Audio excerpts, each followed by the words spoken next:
ಶಾಲೆಗಳಿಗೆ RT ಮರು ಚಾಲನೆ ಮಾಡುವಂತದ್ದು. ಇದರ ಜೊತೆಯಲ್ಲಿ ಖಾಸಗಿ ಶಿಕ್ಷಣ ಸಂಸ್ಥೆಗಳಿಗೆ ಅವರ ಅನುಮತಿಯ ನವೀಕರಣ ಪ್ರಕ್ರಿಯೆಯನ್ನು ಸರಳಗೊಳಿಸುವಂತದ್ದು 1995 ಆರಂಭಗೊಂಡಿದೆ.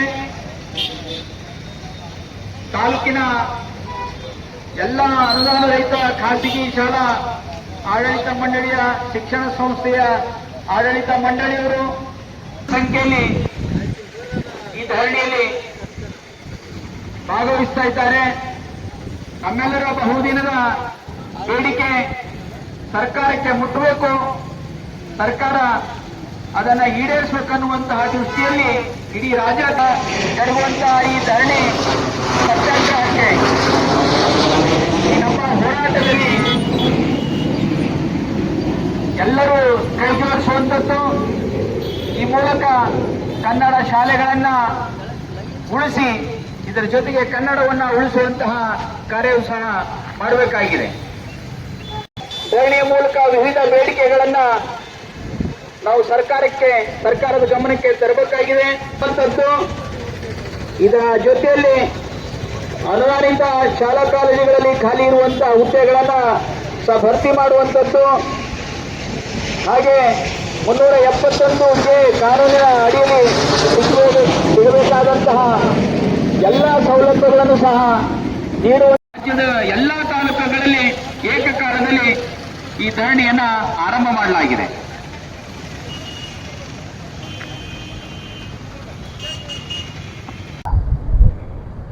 ಖಾಸಗಿ ಶಿಕ್ಷಣಗಳು ನಡೆಸತಕ್ಕಂಥ ಸಂಸ್ಥೆಗಳನ್ನು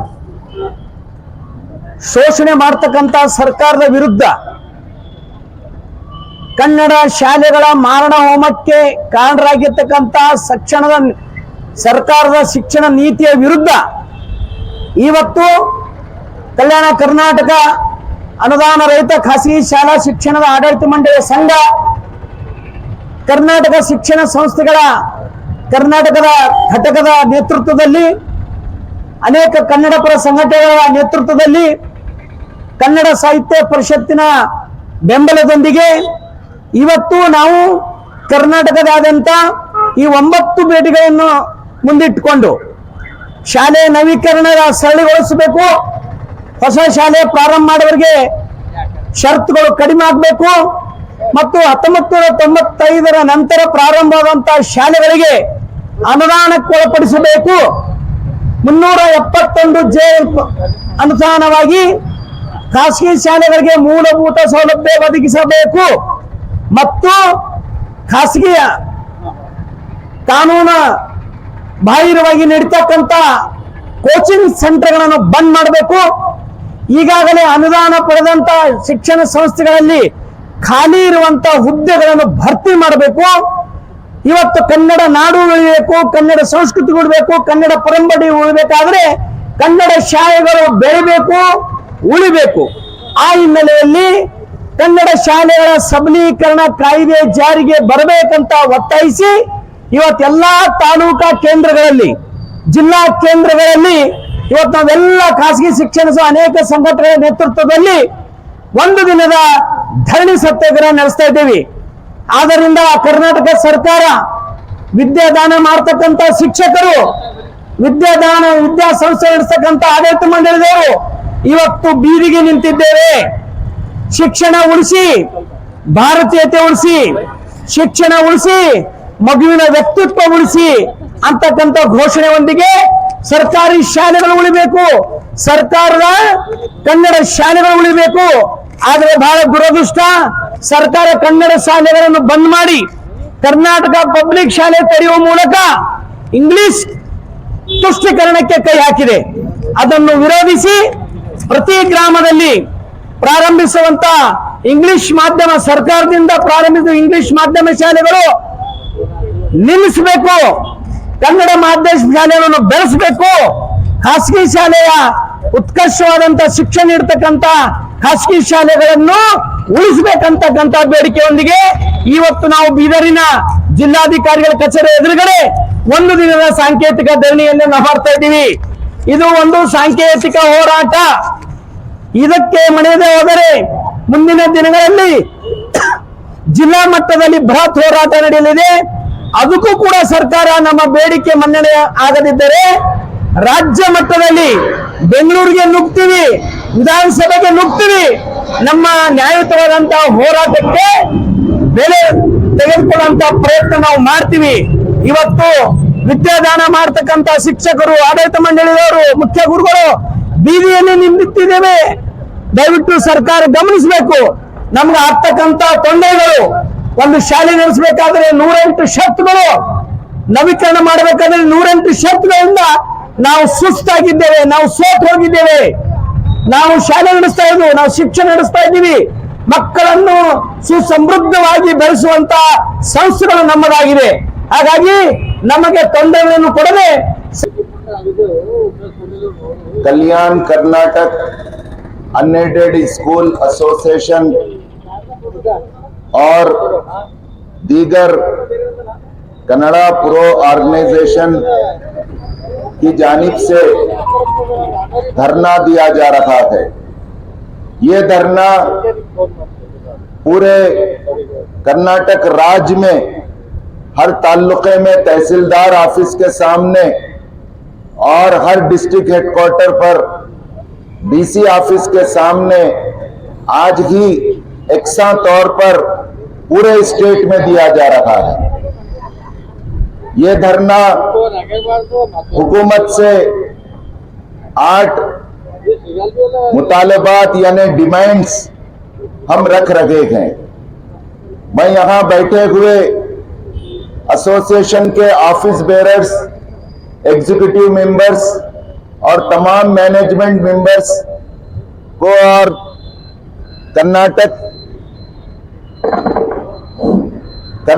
के तमाम जगह बैठे हुए लोगों को सलाम करता हूं और मुबारकबाद देता हूं, धन्यवाद देता हूं, क्योंकि हम अपने लिए नहीं बैठे गए। हम और हमारे डिमांड सिर्फ हमारे लिए, हमारे स्कूल्स के लिए नहीं गए, ये हमारे हजारों पेरेंट्स के लिए है। ये हमारे से एसोसिएट राज्य के लाखों और करोड़ों बच्चों के भविष्य के लिए है। हुकूमत किसी की बयास नहीं होती, हुकूमत सबकी होती है और हुकूमत के सामने डेमोक्रेटिक वे में हम अपनी बात को आज रख रहे हैं।